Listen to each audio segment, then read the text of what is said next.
రేపే శుక్రవారము, గణేష్ నవరాత్రుల్లో 5వ రోజు. అయితే ఈ రోజున కేవలం ఈ ఒక్క ఆకుపైన దీపాన్ని వెలిగించండి. ఈ దీపం అనేది మీ జీవితాన్నే మారుస్తుంది, మీ జాతకాన్ని మారుస్తుంది. మీకు ఉండే ధనపరమైనటువంటి సమస్యల నుండి మీకు విముక్తిని కలిగిస్తుంది. అంతేకాదు సకల ఐశ్వర్యాలను పొందడానికి ఈ దీపం ఉపయోగపడుతుంది. సహజంగా దీపం అనేది హిందూ సాంప్రదాయం ప్రకారం ఎంతో ముఖ్యమైనటువంటిది. భారతీయ సాంప్రదాయ సనాతన ధర్మంలో దీపానికి చాలా ప్రత్యేకమైన స్థానం ఉంది. ఈ దీపాన్ని తప్పనిసరి అనునిత్యం కూడా ఇంట్లో వెలిగిస్తూ ఉంటాము. అంతేకాదు అనునిత్యం ఇంట్లో దీపం వెలిగించే అవకాశం లేకపోతే, అంటే అందరికీ కుదరకపోవచ్చు కాబట్టి, దీపాన్ని మనం ముఖ్యమైనటువంటి రోజుల్లో, అంటే మనం సోమవారం, బుధవారం, గురువారం ఇలా ఎవరికి ఇష్టమైనటువంటి రోజుల్లో వారు వెలిగిస్తూ ఉంటాం. అలానే దీపాన్ని ఇంట్లో వెలిగించడం వల్ల ఇంట్లో ఉన్న నెగిటివిటీ బయటికి వెళ్ళిపోతుంది.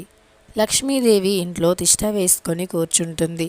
అంతేకాదు ఒక్కొక్క రకమైనటువంటి దీపం వెలిగించడం వల్ల ఒక్కొక్క రకమైనటువంటి సమస్యలు తొలగిపోతాయి.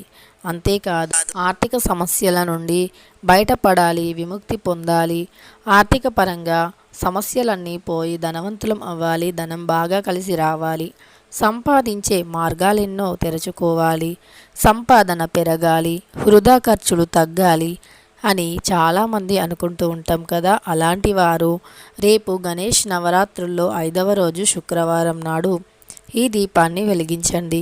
గణేష్ నవరాత్రులు అనేవి మనకు ఎంతో ముఖ్యమైనటువంటివి. గణేష్ పండుగ భారతీయులంతా ఎంతో ఘనంగా జరుపుకుంటారు. 9 రోజులు ఎంతో ఘనంగా సందడిగా గణపయ్యకు పూజలు చేస్తూ ఉంటారు. 9 రోజుల్లో ప్రతిరోజు కూడా ఎంతో పవిత్రమైనటువంటిది, చాలా ముఖ్యమైనటువంటిది. ప్రతిరోజు గణేష్ని పూజించడం వల్ల ఇంట్లో ఉండే ఆర్థిక సమస్యల నుండి బయటపడతాం. అలానే ధనవంతులం అవుతాము. తీరని కోరికలు తీరిపోతాయి, జరగని పనులు కూడా జరుగుతాయి, వెనుకబడిపోయిన పనులు ముందుకు వస్తాయి. ఇలా సకల దరిద్రాలు తొలగిపోయి అష్ట ఐశ్వర్యాలు సిద్ధిస్తాయి. లక్ష్మీదేవి అనుగ్రహం కూడా కలుగుతుంది. మరి రేపు గణేష్ నవరాత్రుల్లో 5వ రోజు శుక్రవారం ఏ ఆకుపైన దీపాన్ని వెలిగిస్తే ఎలాంటి సమస్యలు పోయి ధనవంతులం అవుతామో తెలుసుకుందాం. అంతకన్నా ముందు మన ఛానల్ని కొత్తగా చూస్తున్నవారు వెంటనే సబ్స్క్రైబ్ చేసుకొని పక్కనే ఉన్న బెల్ ఐకాన్ని నొక్కండి. ఇక ధనం మూలం హిదం జగత్ అన్నారు పెద్దలు. అయితే ప్రతిదానికి, ఈ జగంలో ఉన్న ప్రతిదానికి ధనమే మూలం అని అర్థం. ఇక ఈ ధనం అనేది లేకపోతే మనిషి శూన్యం అని అర్థం. మనిషి జీవితంలో కీర్తి, ప్రతిష్ట, గౌరవం పొందాలి అని ప్రతి ఒక్కరూ అనుకుంటారు.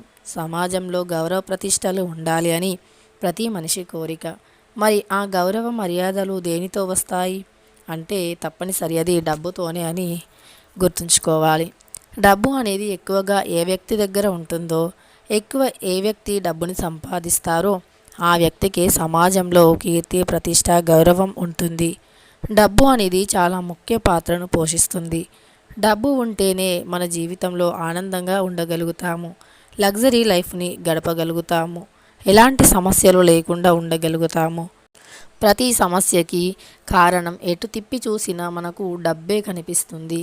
డబ్బు అనేది లేకే మనిషి జీవితంలో ఎన్నో రకాల కష్టాలను కూడా ఎదుర్కొంటూ ఉంటాడు.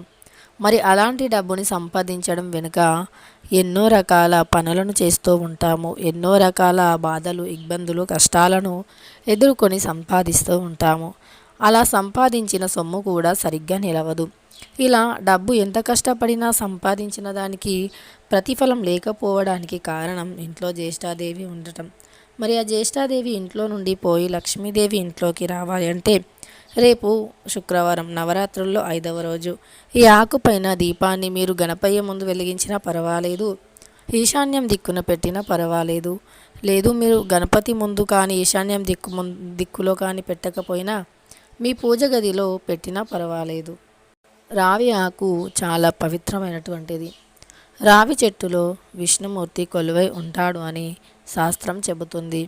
రావి చెట్టు అనేది విష్ణుమూర్తి స్థానంగా భావించబడుతుంది. రావి ఆకుపైన దీపాన్ని వెలిగిస్తే ఆర్థిక సమస్యలు, దరిద్ర బాధలు తొలగిపోతాయి.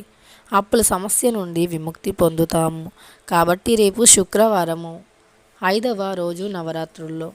కాబట్టి రేపు ఒక 2 రావి ఆకులను తీసుకొని రండి. అవి కూడా తెంపకుండా కింద పడిన మంచి 2 రావి ఆకులను తెచ్చుకోండి. మంచి అంటే చినుగును కానీ లేదా పురుగు పట్టడం, చిన్న చిన్న హోల్స్ ఉండటం వంటివి కాకుండా ఆకుపచ్చ రంగులో పెద్దగా మంచిగా ఎలాంటి మచ్చలు, మరకలు, చిల్లులు లేకుండా ఉండే 2 ఆకులను తీసుకోండి. ఆ 2 ఆకులను శుభ్రంగా కడిగి ఆకులకి గంధం బొట్లను పెట్టండి. అలా పెట్టాక మళ్ళీ ఆ ఆకుల పైన కుంకుమ బొట్లను పెట్టి ఆ 2 ఆకుల యొక్క తొడిమెలు అనేవి మన వైపు ఉండి ఆ యొక్క ఆకుల కొసలు అనేవి దేవుడి వైపు చూస్తూ ఉండాలి. అలా 2 ఆకులను పెట్టి ఆ ఆకుల పైన 2 మట్టి ప్రమిదలను ఉంచండి. ఆ ప్రమిదల్లో ఆవు నెయ్యిని కానీ, గానుగ నూనెను కానీ, విప్ప నూనెను కానీ పొయ్యండి.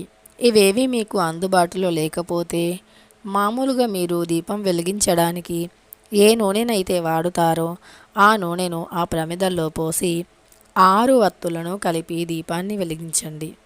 రేపు శుక్రవారము గణేష్ నవరాత్రుల్లో 5వ రోజు అత్యంత పవిత్రమైనటువంటి రోజు. కాబట్టి 6 వత్తులను ఒక్కటిగా చేసి దీపాన్ని వెలిగించండి. అలా వెలిగిస్తే అఖండ ఐశ్వర్య యోగం కలుగుతుంది. రావి ఆకు దీపం చాలా పవిత్రమైనది, ప్రత్యేకమైనది. ఈ దీపాన్ని ఐశ్వర్య దీపం అని కూడా పిలవవచ్చు. ఐశ్వర్యాన్ని తెచ్చిపెట్టే అత్యంత పవిత్రమైనటువంటి దీపం. కాబట్టి రేపు ఈ దీపాన్ని మీరు పూజ గదిలోనైనా, ఈశాన్యం దిక్కులోనైనా, గణపతి ముందు అయినా వెలిగించవచ్చు. ఇలా చేస్తే మీ ఆర్థిక సమస్యలు, ఆర్థిక కష్టాలు, దరిద్ర బాధలు, పీడలు, వెనుకబడిపోయిన పనులు, జరగట్లేదు అనుకున్న పనులు, తీరని కోరికలు అన్నీ తీరిపోతాయి.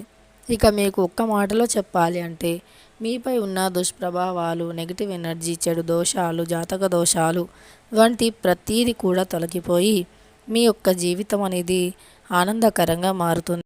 మీ దశ తిరిగి మీ దరిద్రం పోయి ధనవంతులు అవుతారు. జాతకంలో దోషాలు పూర్తిగా తొలగిపోతాయి. ఇక మీ సమస్యలన్నీ పోయినట్టే. రేపు ఈ దీపాన్ని అలా చేసి వెలిగించండి. అలానే సాయంత్రం సంధ్య దీపాన్ని వెలిగించటం మర్చిపోవద్దు. ఇలా రేపు శుక్రవారం 5వ రోజు గణేష్ నవరాత్రుల్లో పవిత్రమైనటువంటి రోజు. కాబట్టి ఇలా చేస్తే మీ యొక్క సమస్యలన్నీ 100% తీరిపోతాయి. ఇక ఈ వీడియో మీకు నచ్చితే కనుక తప్పకుండా ఒక లైక్ చేయండి. అలానే ఇలాంటి వీడియోస్ కోసం మన ఛానల్ని సబ్స్క్రైబ్ చేసి పక్కనే ఉన్న బెల్ ఐకాన్ని నొక్కి ఆల్ ట్యాబ్ అని నొక్కడం మాత్రం అస్సలు మర్చిపోవద్దు. Have a very nice day.